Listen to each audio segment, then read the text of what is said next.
Hello नमस्कार प्यारे कृषि अभ्यर्थियों, कैसे हो आप सब। आशा करता हूं कि आप सब स्वस्थ होंगे, मस्त होंगे, अपनी पढ़ाई में जबरदस्त तरीके से व्यस्त होंगे। तो डियर स्टूडेंट्स, अपने वो प्रीवियस ईयर के पेपर सॉल्यूशन की है क्लासेज चल रही थी। उसमें अपन ने हॉर्टिकल्चर जो अपनी सब्जेक्ट है, production technology, ornamental crops, medicinal और एरोमेटिक प्लांट्स, उनकी अपन ने वो एक पेपर सॉल्यूशन की क्लास ले ली थी। और आज अपन बात करने वाले हैं, वो अपनी सेकेंड क्लास वो रहने वाली है। उसके अलावा मैं बता दूं आपको, कोई भी किसी भी प्रकार के नोट्स वगैरह नोट्स चाहिए, प्रीवियस ईयर के पेपर सॉल्यूशन चाहिए, तो उन सब की पीडीएफ है आपको सरोकार एग्री इंस्टीट्यूट के टेलीग्राम चैनल पर है, वो मिल जाएगी। उसके अलावा यूट्यूब चैनल पर आपको सारे हैं वो लेक्चर क्लासेज है वो मिल जाएगी। और फिर भी आपको कोई भी किसी भी तरह की कोई समस्या वगैरह होती है तो आप इन नंबरों पर है एक बार व्हाट्सएप मैसेज कर देना। आप इन नंबरों पर है वो एक बार व्हाट्सएप मैसेज कर देना, ताकि कोई भी किसी भी प्रकार के नोट्स वगैरह चाहिए, प्रीवियस ईयर के पेपर की पीडीएफ चाहिए, ओनली आपको व्हाट्सएप मैसेज करना है। अपना नाम, कॉलेज का नाम बता देना, और जो भी सब्जेक्ट के पेपर सॉल्यूशन चाहिए उनकी आप पीडीएफ के लिए बोल देना, आपको मिल जाएंगी। नंबर है 9079740645। नंबरों पर है आप कॉल कर लेना, जिससे आपको है वो पता कोई भी आपकी प्रॉब्लम है वो सॉल्व कर भी दी जाएगी। अब अपन शुरू करते हैं आज की अपनी क्लास को। कल अपन ने है वो पेपर सॉल्यूशन कर रहे थे। कल अपन ने जो लास्ट क्लास थी वो गुलाब की खेती की थी। उससे आगे आज अपन ने अपनी क्लास को शुरू करते हैं। उससे पहले अगर आपने अभी तक चैनल को सब्सक्राइब नहीं किया है तो चैनल को सब्सक्राइब कर दीजिए, अपने दोस्तों के पास में शेयर कर दीजिए, क्योंकि यहाँ पर आपको प्रीवियस ईयर के सारे पेपर सॉल्यूशन करवाए जाएंगे। उसके अलावा जो अपने न्यू टाइप है, न्यू टाइप के अंदर जिस भी प्रकार के क्वेश्चन पूछे जाते हैं पिछले 4 से 5 साल का आपको न्यू टाइप पेपर सॉल्यूशन भी है वो करवाया जाएगा। और अपन बात करें तो गैस पेपर भी है वो बनाए जाएंगे। गैस पेपर से है लगभग हर साल अपन बनाते हैं, उनमें से लगभग 90%, 85 to 90% है वो पेपर गैस पेपर से ही आते हैं। तो इन सब आपको क्लास आपके लिए इम्पोर्टेंट है, तो इनके लिए आप चैनल को सब्सक्राइब कर दीजिए और अपने दोस्तों के पास में शेयर कीजिए। शुरू करते हैं अपने आज की क्लास को। इसमें पहला क्वेश्चन है अपना, आर्किड्स की संरक्षित खेती बतानी है। जो आर्किड्स है, आर्किड्स की कंजर्वेटिव फार्मिंग एग्रीकल्चर किस प्रकार से करते हैं उसके बारे में अपन को बताना है। मैं बात करूं स्टूडेंट्स आर्किड की, किसकी बात करूं? आर्किड की बात करूं। आर्किड आर्किड की बात करें अपन स्टूडेंट्स, तो अपने जो आर्किड को है वो है आर्किडेसी। आर्किड का फैमिली कौन सी है? अगर अपन आर्किड की फैमिली की बात करें तो आर्किड की फैमिली अपने आर्किडेसी। कौन सी है स्टूडेंट्स? आर्किडेसी। आर्किड की फैमिली कौन सी है? आर्किडेसी है। ये आर्किड की अगर अपन क्लाइमेट की बात करें तो उष्ण और उपोष्ण जलवायु का पौधा है। आर्किड है वो कौन सी जलवायु का पौधा है स्टूडेंट्स? अगर अपन आर्किड्स के क्लाइमेट की बात करें, जलवायु की बात करें, तो आर्किड्स का जलवायु है वो रहने वाला है उष्ण एवं उपोष्ण। कौन सी जलवायु है? उष्ण एवं उपोष्ण। ये जलवायु है उष्ण एवं उपोष्ण, यह भी अपन को ध्यान रखना है। आर्किड है वो आर्किडेसी फैमिली से बिलोंग करता है। इसकी जो फैमिली है आर्किडेसी है। और क्लाइमेट की बात करें तो उष्ण और उपोष्ण जलवायु का पौधा है। ये शीतोष्ण जलवायु को भी पसंद करता है। शीतोष्ण जलवायु में भी अपन इसको है वो लगा सकते हैं। जो आर्किड है अपना, इसको अपन शीतोष्ण जलवायु के अंदर भी लगा सकते हैं। शीतोष्ण जलवायु को भी ये पसंद करता है। अन्य वर्ग आर्किड को गर्म नम जलवायु उपयुक्त है। वैसे माने तो गर्म और नम जो जलवायु होती है, उष्ण उपोष्ण गर्म और नम जलवायु आर्किड्स के लिए स्टूडेंट उपयुक्त रहती है। अब बात करते हैं अपन इससे आगे स्थान है और रोपण की। तो अनेक आर्किड पर्याप्त धूप उपलब्ध होते हैं वहां पर सर्वोत्तम पनपते हैं। जहां पर पर्याप्त मात्रा में धूप होते हैं, क्या पर्याप्त मात्रा में धूप प्राप्त होती है? पर्याप्त मात्रा में धूप, जहां पर पर्याप्त मात्रा में सनलाइट आती है, धूप आती है, यानी सनलाइट, जहां पर प्रॉपर है वो सनलाइट मिलती है, वहां पर है वो अपन इसको है लगा सकते हैं। धूप के साथ जड़ों में नमी भी आवश्यकता है। जो धूप के साथ में जो जड़ होती है, मर्दा होती है, मर्दा के अंदर नमी की भी आवश्यकता रहती है। अब अपन बात करते हैं आर्किड्स की खाद एवं उर्वरक की, मैन्योर एंड फर्टिलाइजर। तो अपन एग्जाम के अंदर कैसे लिखना है कि खाद उर्वरक, आर्किड्स की खेती के लिए निम्नलिखित प्रकार से अपन है खाद और उर्वरक का प्रयोग करेंगे। तो उसमें अपन को जो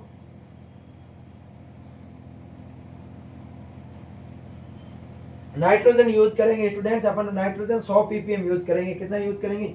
आर्किड्स के अंदर नाइट्रोजन करेंगे 100 ppm यूज, पार्ट्स पर मिलियन। 100 ppm का मतलब क्या है?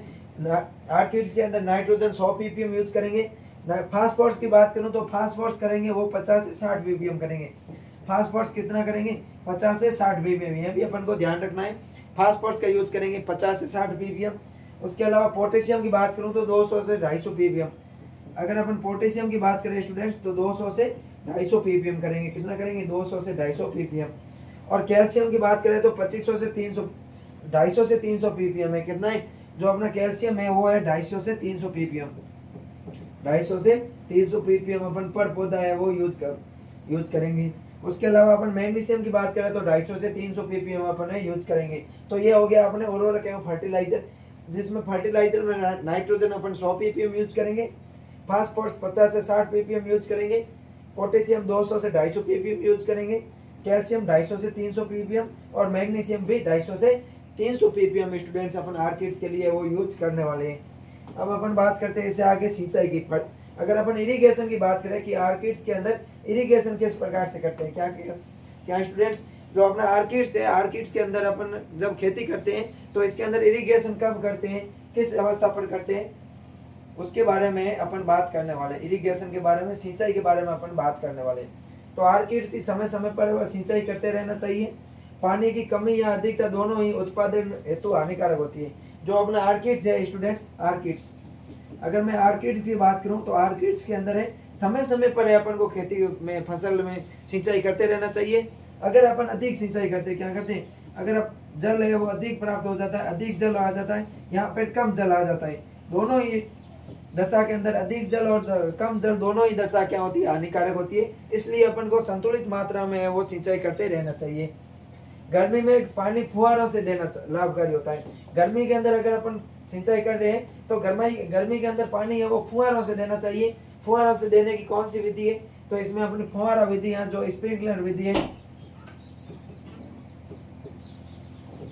जो स्प्रिंकलर विधि है जो सिंचाई की, उससे अपन को देना चाहिए। फिर अपन बात करें कीट की। अगर मैं इंसेक्ट की बात करूं, जो अपना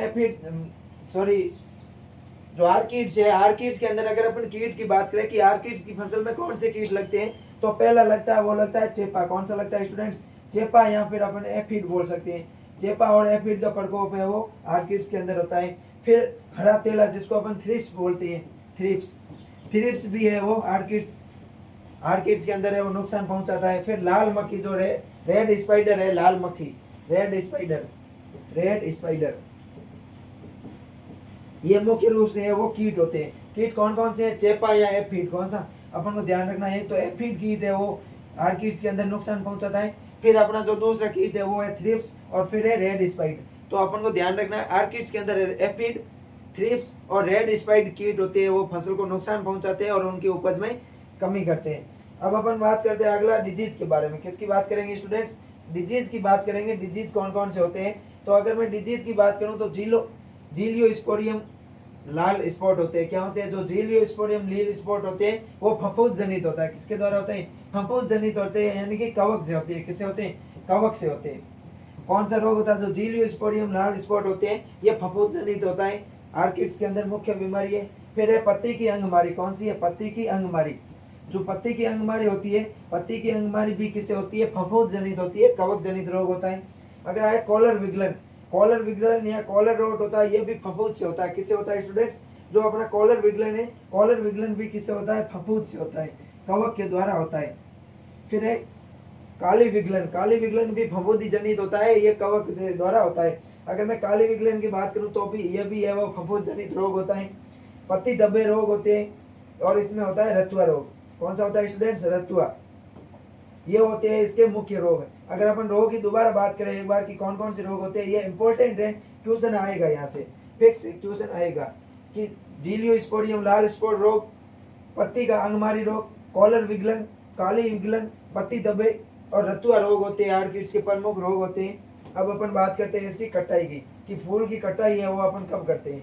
तो आर्किड फूल खुलने के 3 से 4 दिन बाद परिपक्व हो जाता है। जब आर्किड की अगर अपन बात करें स्टूडेंट्स, आर्किड के अंदर जब फूल खिलते हैं, यानी कि फूल कलिका है वो खिल जाती है, फूल खिलने के 3 से 4 दिन बाद। फूल जब खिलता है तो फूल के खिलने के 3 से 4 दिन बाद, 3 से 4 दिन बाद में क्या हो जाता है? वो परिपक्व हो जाता है, परिपक्वता आ जाती है, परिपक्व। उसके अंदर है वो परिपक्वता हो जाती है, परिपक्व हो जाते हैं, ये ध्यान रखना है। और उपज होती है उत्पादन की, कई रिपोर्ट नहीं है, कोई विशेष रिपोर्ट है उत्पादन की नहीं है कि कितनी उपज होती है। यूँ ये हो गया अपने ऑर्किड्स की खेती। अब अगला अपना क्वेश्चन है कि अलंकृत उद्यानिकी क्या होती है, और अलंकृत उद्यानिकी की इंपॉर्टेंस की है अपन बात करने वाले हैं। किसकी बात करेंगे? अलंकृत उद्यानिकी की क्या होती है और अलंकृत उद्यानिकी के इंपॉर्टेंस की स्टूडेंट्स अपन बात करने वाले हैं। अलंकृत उद्यानिकी जिसको अपन क्या बोलते हैं? ऑर्नामेंटल, ऑर्नामेंटल हॉर्टिकल्चर होती है, जो उद्यान विज्ञान की एक आध्यात्मिक शाखा है। क्या है स्टूडेंट्स? उद्यान विज्ञान की एक कलात्मक वो आध्यात्मिक शाखा है। आध्यात्मिक अपन को ध्यान रखना है, जो अपनी अलंकृत उद्यानिकी है ये उद्यान विज्ञान की कलात्मक और आध्यात्मिक शाखा है, जिसमें सभी प्रकार के सजावटी और शोभाकारी पादपों का अध्ययन किया जाता है। अलंकृत उद्यान के अंदर जो भी सजावटी पादप है, कौन से पादप है? सजावटी पादप है, जिनका उपयोग अपन स्टूडेंट्स सजावटी के रूप में लेते हैं, सजावट करने के लिए लेते हैं। और दूसरे शोभाकारी पादप, जो कहीं पर भी है, किसी भी स्थान विशेष की है, वो शोभा बढ़ाने वाले होते हैं, शोभाकारी पादप होते हैं, उनको अपन ने वो अलंकृत बागवानी के अंतर्गत अध्ययन करते हैं, उनकी स्टडी करते हैं। उदाहरण पौधों को गमलों तथा टोकरियों में लगाना, पौधों को अपन बास्केट्स के अंदर लगाते हैं, गमलों के अंदर लगाते हैं। तो इस प्रकार से ये अलंकृत बागवानी होता है। अब इसके इंपॉर्टेंस की बात करूँ स्टूडेंट्स, इंपॉर्टेंस है क्या, महत्व की बात करें तो पहला है सजावट के लिए। अलंकृत बागवानी के इंपॉर्टेंस की बात करें तो पहला इंपॉर्टेंस क्या है? सजावट के लिए। अलंकृत बागवानी को अपन सजावट के लिए यूज करते हैं। किसके लिए यूज करते हैं स्टूडेंट्स? सजावट के लिए यूज करते हैं। कोई भी अपना नगर हो गया, शहर हो गया, गांव हो गया, उसके अंदर प्राकृतिक संतुलन तीव्र रूप से बिगड़ रहा है, उसके लिए भी क्या करते हैं? सजावट करते हैं। अगर मैं बात करूं तो कौन कौन से सजावट के रूप में उदाहरण, ये यहाँ से न्यू टाइप में क्वेश्चन आएगा, फिक्स है स्टूडेंट, पक्का आएगा। 1 से 2 क्वेश्चन यहाँ से न्यू टाइप के अंदर पूछ जाएंगे। एक तो अपन को फिल इन द ब्लैंक्स पूछ लेगा, और दूसरा है वो ऑब्जेक्टिव टाइप पूछ लेगा। लाल बाग कहाँ पर है? बेंगलुरु। ये अपन को याद रखना है कि लाल बाग है वो कहाँ पर है? लाल बाग अपना बेंगलुरु के अंदर है। कहाँ है स्टूडेंट्स?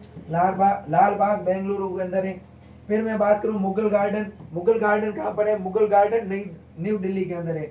मुगल गार्डन की बात करें स्टूडेंट्स अपन, तो मुगल गार्डन कहाँ है अपना? मुगल गार्डन न्यू दिल्ली के अंदर है, नई दिल्ली में है। कहाँ है? जो नई दिल्ली है ना, नई दिल्ली के अंदर है अपना मुगल गार्डन। और अपन बात करें कि अगला क्या है? वृंदावन गार्डन की बात करूं तो कहाँ पर है? मैसूर में। ध्यान रखना, वृंदावन गार्डन उत्तर प्रदेश वृंदावन में नहीं है, मैसूर में, ये ध्यान रखना। वृंदावन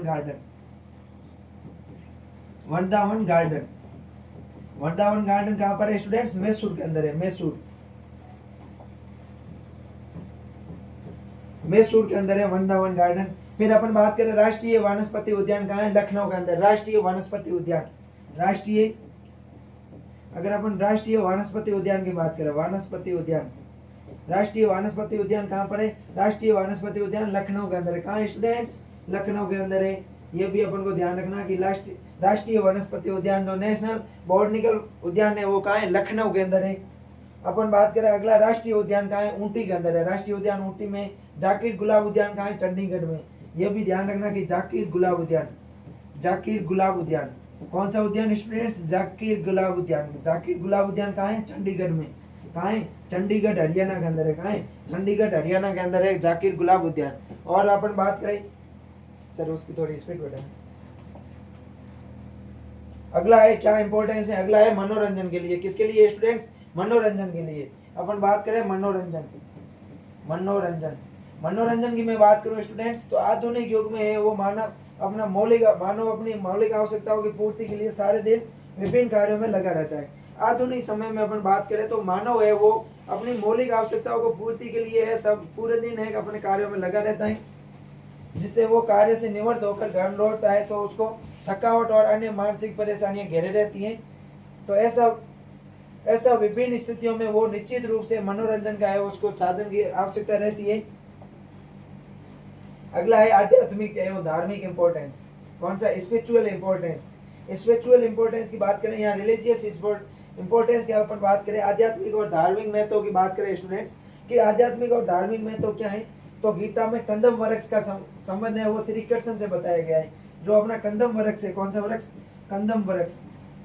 कंदम वृक्ष का संबंध किससे है? श्री कृष्ण से। किससे है स्टूडेंट्स? श्री कृष्ण से है। वो किसका है? कंदम वृक्ष का संबंध है। इसमें अपन को स्पिरिचुअल एवं रिलीजियस महत्व है इनका, क्या उसकी बात करें। अशोक के वृक्ष का संबंध कामदेव से माना जाता है। कौन से वृक्ष? अशोक का वृक्ष है। अशोक के वृक्ष का संबंध किससे माना गया है? अशोक का वृक्ष, अशोक के वृक्ष का संबंध किससे माना गया है? कामदेव से माना गया है। और अपन बात करें पलाश के लाल फूल भगवान बुद्ध से संबंधित है। जो पलाश होता है, पलाश जिसको अपन क्या कहते हैं? जंगल की आग बोलते हैं। क्या बोलते हैं स्टूडेंट? पलाश को जंगल की आग बोलते हैं। जंगल की आग, पलाश को जंगल की आग है वो कहा जाता है। क्यों कहते हैं? क्योंकि पलाश के जो फूल होते हैं लाल, वो है जो अधिक आपस में घर्षण के द्वारा आग उत्पन्न करते हैं, जिससे जंगल के अंदर आग लग जाती है। इसलिए अपन पलाश को जंगल की आग कहते हैं। और इसके जो लाल फूल है उनका संबंध किसे है? भगवान बुद्ध से है। किसे? भगवान महात्मा बुद्ध से है। भगवान बुद्ध। अपन बात करें कचनार, कचनार के जो सफेद फूलों का संबंध है वो और सौभाग्य की देवी धन की लक्ष्मी, जो धन की देवी है लक्ष्मी जी से है। कौन सा? कंचनार की अपन बात करें। कौन सा वृक्ष? कंचनार। कंचनार के अंदर जो सफेद फूल आते हैं, व्हाइट फ्लावर आते हैं, व्हाइट फ्लावर का संबंध किससे है? धन की देवी लक्ष्मी से है। अपन बात करें नील कलम भगवान विष्णु से संबंधित है। जो नीला कलम है वो भगवान विष्णु से संबंधित है। यह धार्मिक और स्पिरिचुअल इंपॉर्टेंस हो गया। फिर अगर अपन आर्थिक महत्व की बात करें, किससे? आर्थिक महत्व, इकोनॉमिक्स इंपॉर्टेंस की बात करूं स्टूडेंट्स में,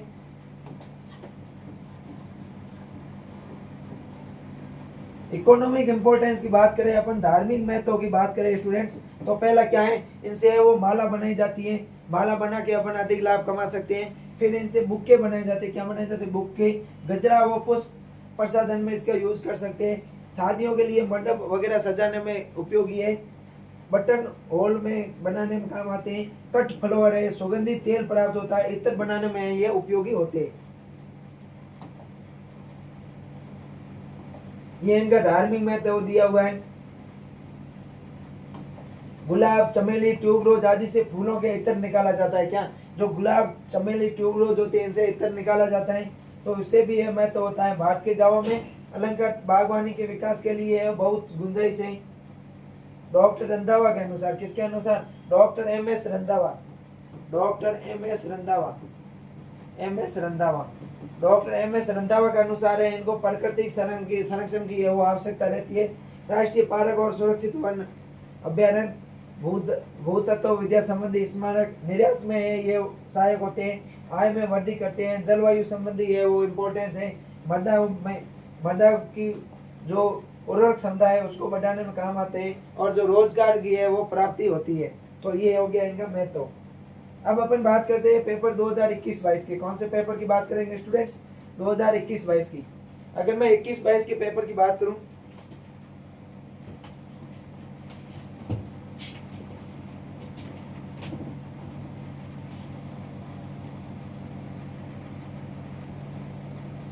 अपने जो 2021-22 का पेपर है उसमें जो तीसरे की पहली डेफिनेशन है वो क्या है स्टूडेंट्स? तीसरे की पहली डेफिनेशन की मैं बात करूं तो कॉर्म्स यहाँ घनकंद है। क्या है? घनकंद। घनकंद यहाँ कॉर्म्स। कॉर्म्स यहाँ घनकंद की बात करें तो कॉर्म्स यहाँ घनकंद का उपयोग अपन कहाँ करते हैं? जो अपना ग्लैडियोलस है स्टूडेंट्स, ग्लैडियोलस में प्रोपगेशन किससे करते हैं? कॉर्म घनकंद के द्वारा करते हैं। किसके द्वारा? ग्लैडियोलस में परिवर्धन। ग्लैडियोलस में परिवर्धन। ग्लैडियोलस में परिवर्तन अपन किससे करते हैं? घनकंद से करते हैं। उसके अलावा अपन बात करें तो ग्लैडियोलस के व्यावसायिक उत्पादन हेतु घनकंद और लघु कंदों का है वो उपयोग किया जाता है। ये अपन को है वो ध्यान रखना है। अब बात करते हैं अगली अपना स्टेकिंग। स्टेकिंग का मतलब होता है सहारा देना। क्या होता है? स्टेकिंग की मतलब बात करें अपन तो इसका मतलब क्या होता है? सहारा देना। जो स्टेकिंग है, सहारा देना है, वो क्या है कि लता वाले पौधों को सहारा देना ही क्या कहलाता है? स्टेकिंग कहलाता है। कोई भी लता वाला पौधा है उसको सहारा देना, गिरने से बचाने के लिए अपन जो सहारा देते हैं उसको स्टेकिंग कहते हैं। उसके बाद में अगला है डिसबडिंग। क्या है? डिसबडिंग। डिसबडिंग है अवांछित कलिकाओं को हटाना। क्या है? अवांछित कलिकाओं को हटाना। अवांछित कलिकाओं को हटाना। अवांछित कलिकाओं को हटाना क्या कहलाता है स्टूडेंट्स? अवांछित कलिकाओं को हटाना डिसबडिंग कहलाता है। ये अपन को ध्यान रखना है। डिस का मतलब होता है हटाना और बड का मतलब होता है कलिका। बड का मतलब क्या होता है? कलिका। यानी कि किसको हटाना? कलिका को हटाना। अवांछित कलिका होती है जो अपने काम की नहीं होती है उसको हटाना क्या कहलाता है? डिसबडिंग है वो कहलाता है। उद्देश्य है बड़े आकार के आकर्षक फूल पैदा करने के लिए। डिसबडिंग की क्रिया क्यों करते हैं स्टूडेंट्स? बड़े आकार के आकर्षक फूल प्राप्त करने के लिए अपन है वो डिसबडिंग की क्रिया है ये करते हैं। डिसबडिंग की क्रिया है स्टूडेंट्स वो अपन गुलाब और गुलदाउदी के अंदर करते हैं। कौन से फूलों के अंदर करते हैं?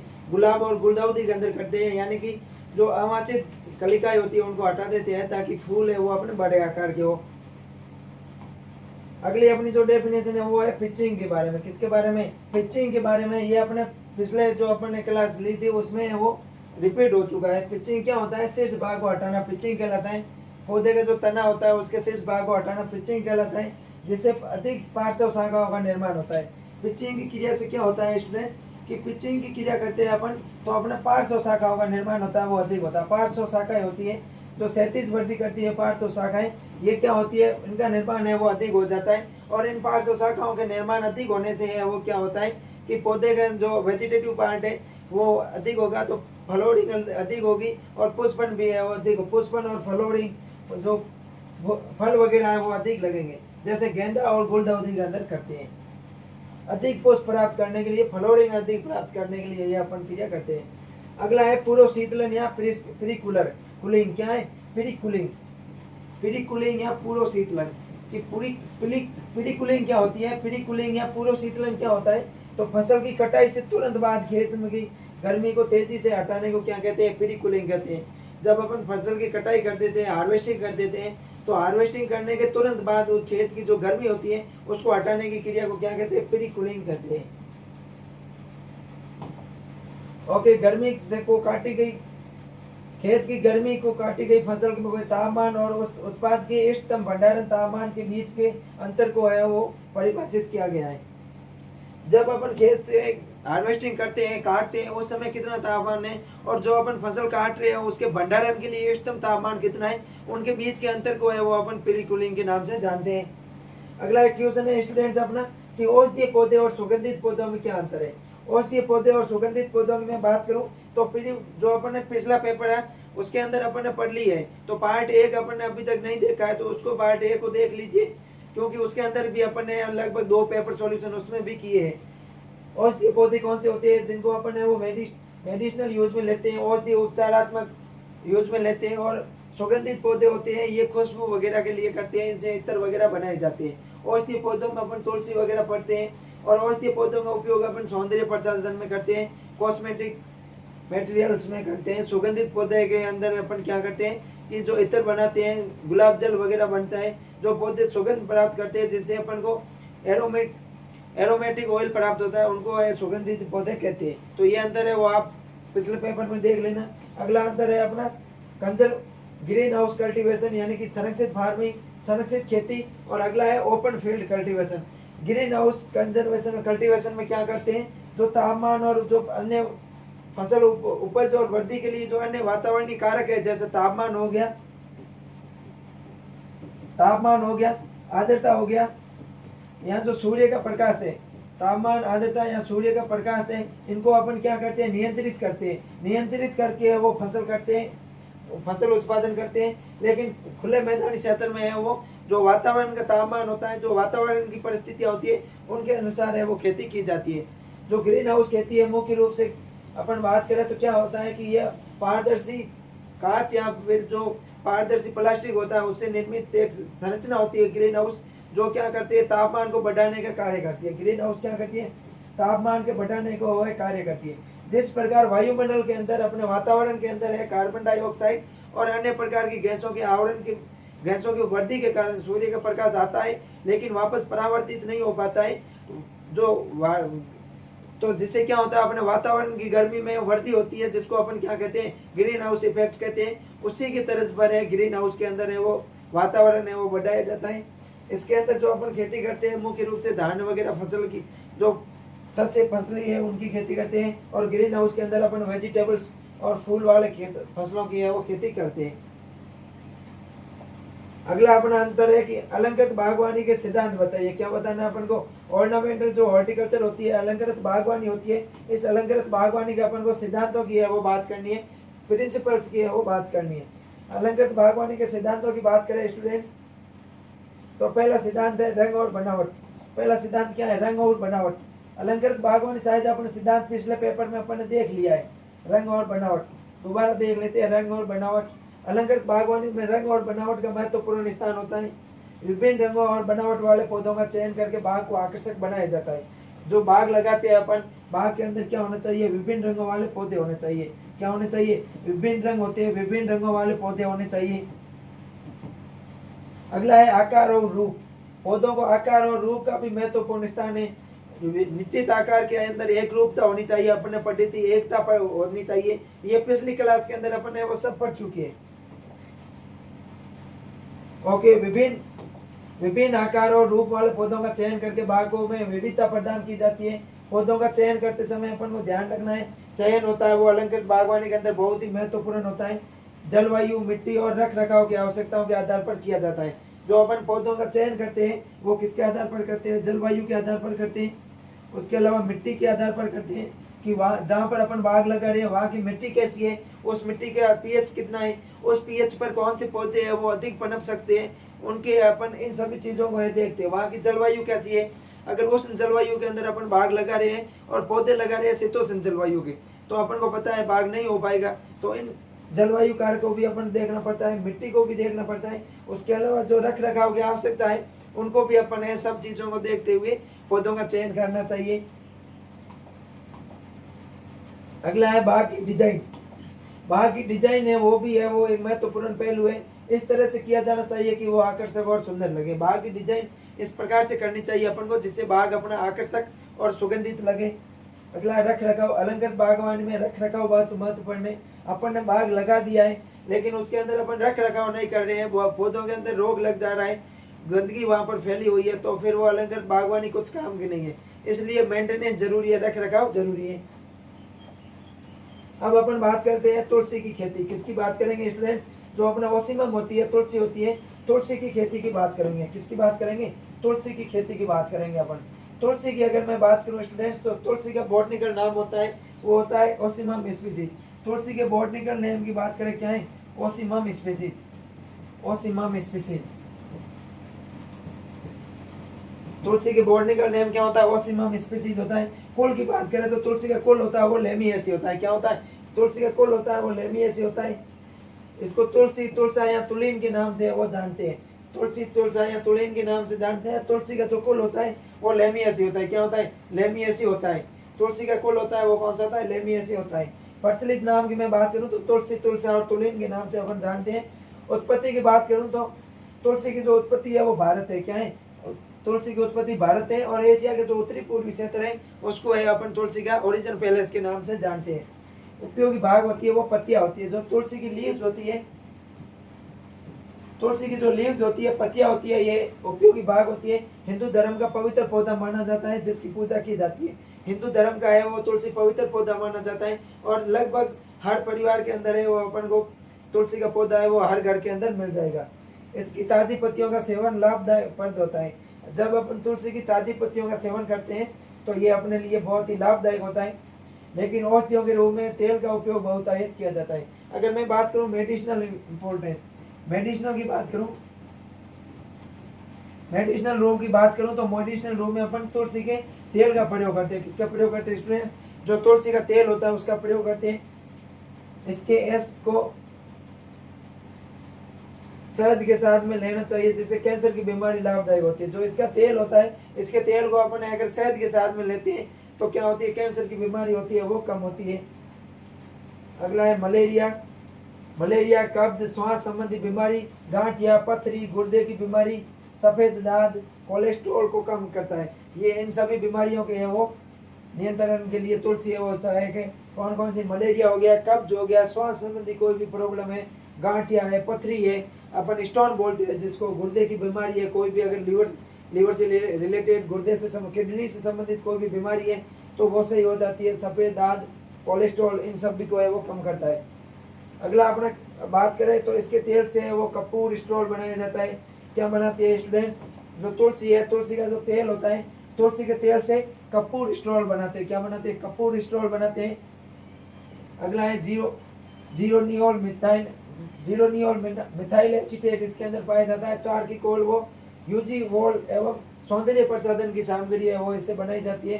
तुलसी का नियमित सेवन हृदय शक्ति को प्रदान करता है। जो हार्ट की अपनी हर्ट पावर है वो हृदय की शक्ति को है, तुलसी का नियमित सेवन है वो लाभदायक करता है।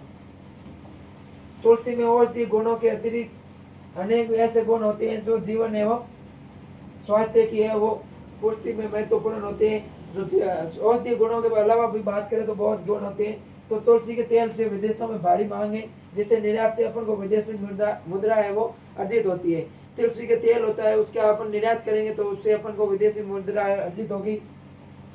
तुलसी औषधीय गुणों की दृष्टि से एक महत्वपूर्ण अमृत बूटी है। तुलसी को क्या कहते हैं दोस्तों, अपन अमृत बूटी कहते हैं। सजीवनी बूटी या अमृत बूटी के नाम से जाना जाता है। यह ध्यान रखना, एक महत्वपूर्ण अमृत बूटी के नाम से इसको जाना जाता है। भारत में ही नहीं अपितु विश्व व्यापक रूप से वो तुलसी पाई जाती है। भारत में ही नहीं अपितु विश्व के अंदर है व्यापक रूप से तुलसी पाई जाती है। तुलसी के पौधे आज भी जंगली अवस्था में विश्व के अनेक क्षेत्रों में वो पाए जाते हैं। अगला अपना क्वेश्चन है इसबगोल।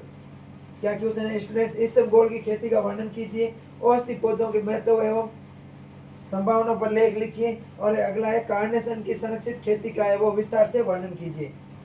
अपन बात करें कार्नेशन की खेती, इन सब के अपन इसबगोल की खेती आगे पढ़ेंगे। औषधि पौधों का महत्व और जो संभावना है वो पिछली क्लास के अंदर अपन ने वो देख लिया है। अब पढ़ेंगे अपन कार्नेशन, गुलनार या कार्नेशन। कार्नेशन को क्या बोलते हैं? गुलनार। अपन बात करेंगे गुलनार या कार्नेशन की बात करेंगे। किसकी बात करेंगे? गुलनार या कार्नेशन की खेती की है वो अपन बात करने वाले हैं। गुलनार के मैं बॉटनिकल नेम की बात करूं स्टूडेंट्स, तो गुलनार का बॉटनिकल नेम होता है डायएंथस कैरियोफिलस होता है। क्या होता है? अगर अपन बॉटनिकल नेम की बात करें कार्नेशन की, तो कार्नेशन का बॉटनिकल नेम होता है डायएंथस कैरियोफिलस। डायएंथस कैरियोफिलस होता है। क्या होता है स्टूडेंट्स? डायएंथस कैरियोफिलस। जो डायएंथस कैरियोफिलस होता है वो इसका बॉटनिकल नेम होता है। मुसलमानों ने कार्नेशन के इत्र का है वो निर्माण किया है। जो अपन मुगल थे, मुगल काल में कार्नेशन के इत्र का है वो निर्माण किया गया। डायएंथस ग्रीक भाषा का शब्द है। कौन सी भाषा का शब्द है? जो डायएंथस है वो ग्रीक भाषा का शब्द है। कौन सी लैंग्वेज का शब्द है स्टूडेंट्स? ग्रीक भाषा का शब्द है, जिसका अर्थ होता है स्वर्ग का फूल। क्या होता है? स्वर्ण का फूल। क्या? स्वर्ण का फूल। जो स्वर्ग होते हैं, स्वर्ण होते हैं, उनका फूल बोलते हैं। कार्नेशन की सेम प्रजाति को भारत में प्रथम बार 1980 में उगाया गया। जो कार्नेशन की सेम प्रजाति है, कौन सी प्रजाति? सेम प्रजाति है, उसको भारत के अंदर है वो 1980 के अंदर उगाया गया था, 1980 के अंदर उगाया गया था। अगर मैं बात करूं कार्नेशन के क्लाइमेट की, किसकी बात करें स्टूडेंट्स? अपन कार्नेशन के क्लाइमेट की बात करें तो जो क्लाइमेट है वो हिमालय की मध्य पहाड़ियों वाले क्षेत्र सर्वोत्तम माने जाते हैं। जो हिमालय की मध्य पहाड़ियों वाला क्षेत्र होता है, उन मध्य पहाड़ियों के क्षेत्र में कार्नेशन की जो जलवायु है वो उपयुक्त मानी जाती है। मृदा है वो उर्वर रेतीली दोमट होनी चाहिए, पीएच 6 से 7 होना चाहिए। मृदा का पीएच 6 से 7 होना चाहिए, उर्वर होनी चाहिए मृदा, रेतीली व दोमट होनी चाहिए। कैसी होनी चाहिए? रेतीली दोमट मृदा है वो होनी चाहिए। रेतीली दोमट मृदा, उर्वर मृदा है वो कार्नेशन की खेती के लिए स्टूडेंट्स होनी चाहिए। अगला अपन बात करें स्टूडेंट्स इसके किस्मों की। कार्नेशन की किस्मों की बात करूं मैं दोस्तों, तो कार्नेशन की किस्में हैं वो है देसिया, खीरा, रोशनी, रेड कार्नेशन, इस्पाना, देसिया, खीरा, रोशनी, रेड कार्नेशन, मास्टर, संसारा, फंटालिया, कैंडी, डाकर, बेगिटा, कैरिनो, पनीर, पियानो, खीरा, रोजेटी, लिलिया, इस्टी, डाकर और मैक्सी, ये किस्में हैं वो मुख्य रूप से। अब अपन बात करें प्रोपगेशन की, तो बीज के द्वारा किया जाता है। किसके द्वारा किया जाता है? प्रोपगेशन है वो बीज के द्वारा किया जाता है। उसके अलावा मैं अगर वानस्पतिक परिवर्तन की बात करूं, बॉटनिकल प्रोपगेशन की बात करूं, तो ये दाव विधि से करते हैं। जो लेयरिंग विधि होती है, दाव विधि से भी करते हैं। उसके अलावा अपन है वो तना कलम विधि से करते हैं। किससे करते हैं? स्टेम कलम, तना कलम विधि से वो करते हैं, स्टेम कटिंग से करते हैं। बुआई की बात करें तो मैदानी क्षेत्रों में अगस्त अक्टूबर में बुआई करते हैं। कार्नेशन की मैं बात करूं, मैदानी क्षेत्रों में बुआई कब करते हैं? अगस्त अक्टूबर में करते हैं। कब करते हैं स्टूडेंट्स? अगस्त अक्टूबर माह के अंदर है वो अपन मैदानी क्षेत्रों के अंदर बुआई करते हैं। उत्तरी मैदानी क्षेत्रों में मैं बात करूं तो अगस्त सितंबर में करते हैं। जो उत्तरी मैदानी क्षेत्र होते हैं उनके अंदर अगस्त सितंबर के अंदर कार्नेशन की बुआई करते हैं। पहाड़ी क्षेत्रों में मार्च अप्रैल में करते हैं। कब करते हैं? मार्च अप्रैल। अगर मैं पहाड़ी क्षेत्रों की बात करूं स्टूडेंट्स, तो पहाड़ी क्षेत्रों के अंदर अपन है वो मार्च अप्रैल के अंदर बुआई करते हैं। कब करते हैं? मार्च अप्रैल। अब अपन बात करें खाद एवं उर्वरक की, मैन्योर और फर्टिलाइजर की मैं बात करूं स्टूडेंट्स, तो मैन्योर और फर्टिलाइजर की बात करें तो कार्नेशन की खेती के लिए अगर अपन FYM की बात करें, फॉरम यील्ड मैन्योर की बात करें, तो लगभग है वो 5 से 10 किलोग्राम प्रति पौधा अपन को FYM देना चाहिए। कितना देना चाहिए? 5 से 10 किलोग्राम प्रति प्लांट अपन को FYM देना चाहिए। उसके अलावा नाइट्रोजन की बात करें तो 30 ग्राम प्रति पौधा देना चाहिए। नाइट्रोजन कितना देना चाहिए? 30 ग्राम प्रति पौधा। नाइट्रोजन कितना देते हैं? 30 ग्राम प्रति पौधा अपन नाइट्रोजन देते हैं। फास्फोरस की मैं बात करूं तो 20 ग्राम देते हैं। कितनी देते हैं स्टूडेंट्स? फास्फोरस है वो अपन 20 ग्राम प्रति पौधा देते हैं। और पोटेशियम की बात करें तो 10 ग्राम देते हैं। कितनी देते हैं? पोटेशियम की अगर मैं बात करूं, पोटेशियम देते हैं अपन 10 ग्राम। पोटेशियम कितना देते हैं? 10 ग्राम प्रति पौधा है वो अपन पोटेशियम देते हैं। 5 से 10 किलोग्राम है अपन FYM देते हैं। ये हो गए अपने NPK।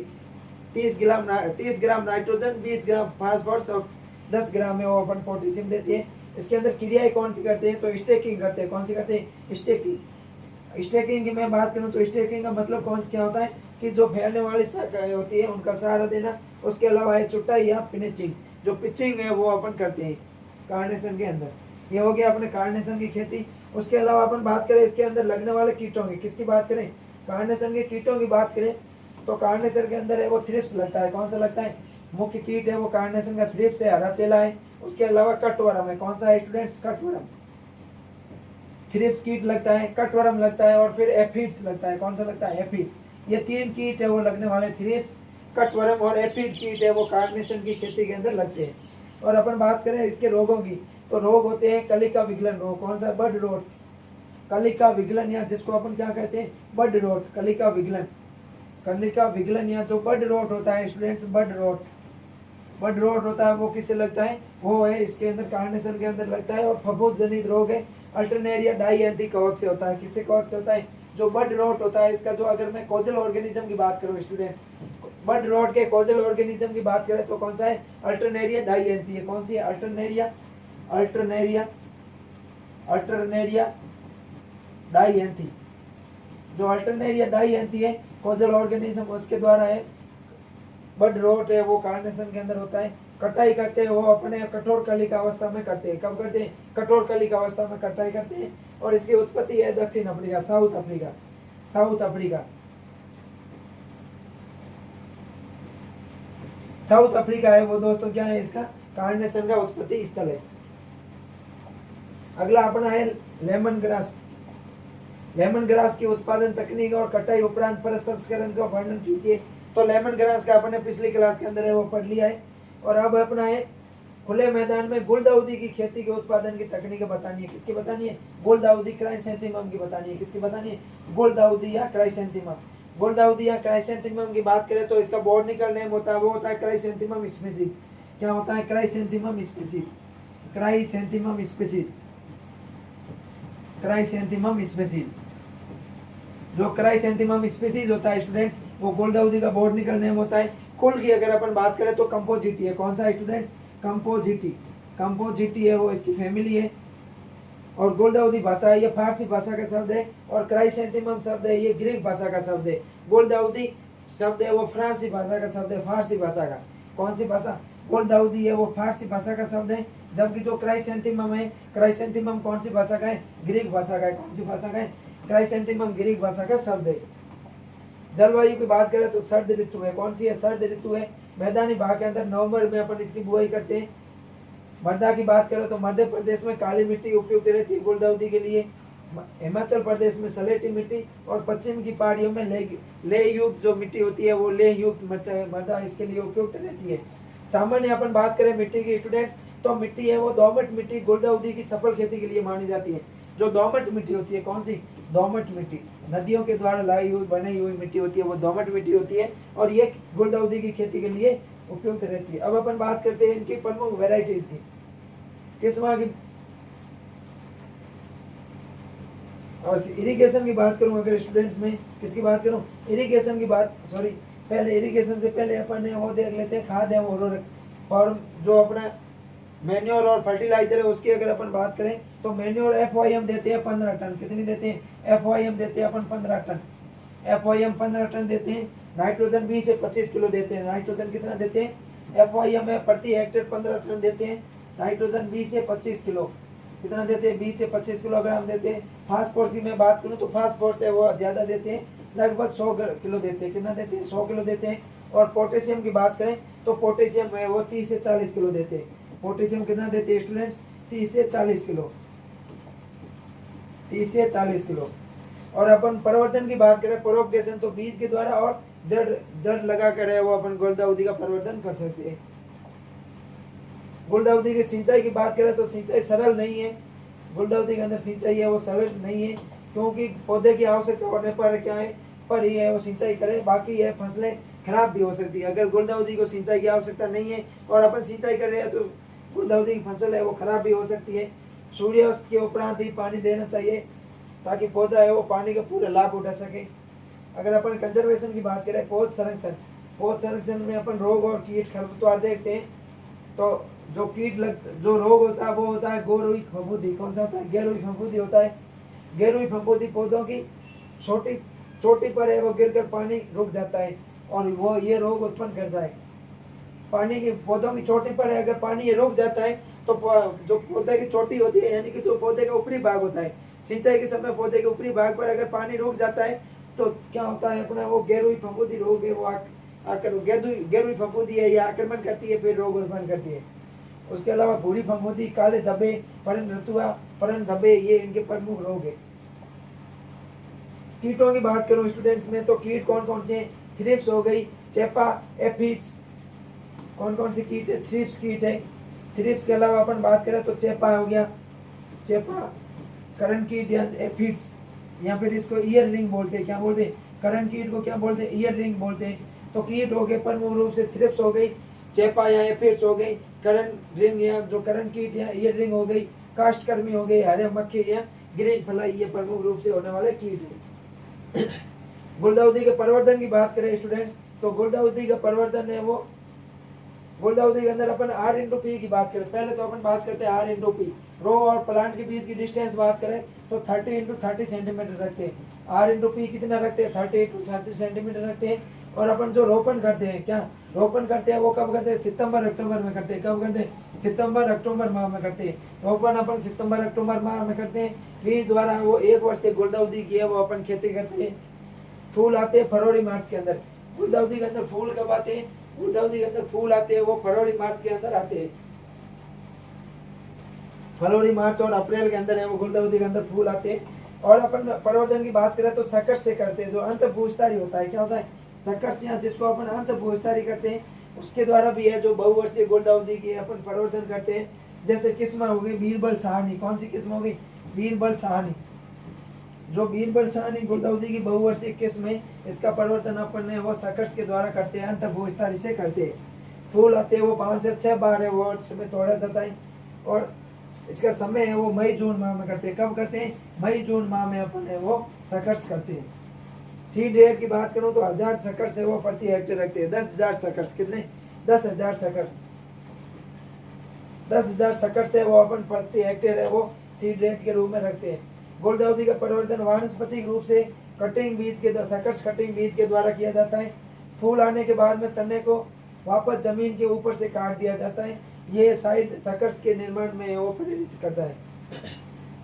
मात्र पौधे से अलग हो जाने के और जाने के बाद में सैंड लगाए जाते हैं। अगला है गुलदाउदी की क्राइसैंथेमम। क्या है? इनके अपन विशेषताओं की बात करें तो ये एक बहुवर्षीय पौधा है। गुलदाउदी कैसा पौधा है? बहुवर्षीय पौधा है जो ठंडे और समशीतोष्णीय क्षेत्रों में होता है। कौन से क्षेत्रों में होता है? ठंडे व समशीतोष्णीय क्षेत्र। जो ठंडे और समशीतोष्णीय क्षेत्र है, इन ठंडे और समशीतोष्णीय क्षेत्रों के अंदर गुलदाउदी है वो मुख्य रूप से होता है। फूलों का रंग की बात करें तो गुलदाउदी के फूल विभिन्न प्रकार के होते हैं, जैसे पीला, सफेद, गुलाबी, लाल, बैंगनी। गुलदाउदी के अंदर विभिन्न प्रकार के रंग होते हैं, पीला, सफेद, लाल, बैंगनी, इन प्रकार के। फूलों के आकार की बात करूं तो ये गोल आकार, अंडाकार, ताराकार हो सकते हैं। पौधे की ऊंचाई की बात करें अगर अपन गुलदाउदी के पौधे की ऊंचाई तो सामान्यतः 30 सेंटीमीटर से 1.5 मीटर तक होती है। पौधे की ऊंचाई की अपन बात करें, हाइट की बात करें तो पौधे की ऊंचाई कितनी होती है? 30 सेंटीमीटर से 1.5 मीटर होती है, 1.5 मीटर। पत्तियों के आकार की बात करें तो हरे रंग की और विभाजित होती है। गुलदाउदी के प्रकार की बात करें तो अलग अलग प्रकार के होते हैं, जैसे बड़े फूलों वाले गुलदाउदी, छोटे फूलों वाले गुलदाउदी, स्पून आकार के गुलदाउदी और अनियमित आकार के गुलदाउदी। अब अपन बात करते हैं 2023-24 के पेपर सॉल्यूशन की। किसकी बात करेंगे स्टूडेंट्स? 2023-24 के पेपर सॉल्यूशन की। और 2023-24 के पेपर सॉल्यूशन की मैं बात करूं तो लगभग अपना पूरा पेपर है वो वापस रिटर्न हुआ है, रिपीट हुआ है, आप देख लेना। अभी अपन देखेंगे इनको। पहले ये एरोमेटिक तेल, कल की क्लास के अंदर एरोमेटिक तेल रिपीट हो चुका है। पिचिंग या जो सरब पिचिंग है वो 3 बार रिपीट हो चुका है। उसके अलावा अपन बात करें झाड़ियाँ, तो झाड़ियाँ क्या होती है? झाड़ियाँ वे पौधे होते हैं जिनके वो जो सतह होती है, जो भूमि की सतह होती है, भूमि की सतह से अनेक काष्ठीय तने निकलते हैं। ऐसे पौधे या ऐसे वृक्ष, ऐसे जो प्लांट्स होते हैं जिनके भूमि की सतह से ही है वो अनेक काष्ठीय तने वो निकल जाते हैं, जिनकी सामान्य तो ऊंचाई होती है 1 से 1.5 मीटर की होती है, उनको अपन झाड़ी या सरब्स कहते हैं। पिछले क्लास के अंदर यहाँ पर हेज लिखा हुआ था, क्या था? हेज। हेज क्या होती है? हेज अगर जब अपन झाड़ी को बाढ़ के रूप में यूज करते हैं तो उसको हेज कहते हैं। फिर देखो आप इंडोर प्लांट्स, इंडोर पौधे कौन से होते हैं? इंडोर पौधे वे प्लांट्स होते हैं जिनको अपन गमला वगैरह में लगाकर घर की सजावटी के लिए काम में लेते हैं। एवेन्यू वृक्ष, एवेन्यू वृक्ष क्या होते हैं? जो एवेन्यू वृक्ष होते हैं जो सड़क के चारों ओर है वो कतार के रूप में है वो लगाए जाते हैं। हाईवे वगैरह में जो कतार के रूप में पौधे लगाए जाते हैं उनको एवेन्यू वृक्ष के नाम से जानते हैं। अगला है अंतर की बात करें अगर अपन, तो अंतर है अपना हेज और सरब्स के बीच में अंतर बताना। हेज क्या होती है? हेज की अगर मैं बात करूं तो जब झाड़ी को अपन है वो बाढ़ के रूप में लगाते हैं तो उसको हेज कहते हैं। और सरब्स की बात करें तो भूमि के जो पास से ही है जो अनेक काष्ठीय तने निकलते हैं जिस वृक्ष में, जिस प्लांट्स के अंदर, उसको अपन झाड़ी बोलते हैं। सुगंधित और औषधि पौधे, क्वेश्चन रिपीट है। फिर अगला क्वेश्चन है जड़बेरा की खेती का वर्णन कीजिए। जड़बेरा की खेती का वर्णन में ये रिपीट हो चुका है। औषधीय पौधों का वर्गीकरण कीजिए। लेमन घास और ग्लेडियोलस की खेती का वर्णन कीजिए, ये भी क्वेश्चन रिपीट हो चुका है। लैंडस्केपिंग बागवानी के सिद्धांतों का वर्णन कीजिए। तो लैंडस्केपिंग बागवानी के सिद्धांत अपन ने पिछली क्लास के अंदर भी पढ़ा था और आज की क्लास के अंदर भी अपन ने वो पढ़ा है। गुलाब के समूह का उदाहरण सहित लिखिए। भारत में औषधि और सुगंधित पौधों की महत्ता और भविष्य का विस्तार से लिखिए, ये की भी क्वेश्चन है वो रिपीट हो चुका है। अगला है कार्नेशन, तुलसी, जैस्मीन, इसबगोल की खेती का वर्णन करना है। गेंदा की खेती का विस्तार से वर्णन करना है। ये भी अपने जो मेरी गोल्ड है इसकी भी अपने वो पिछली क्लास के अंदर है वो क्लास ले ली।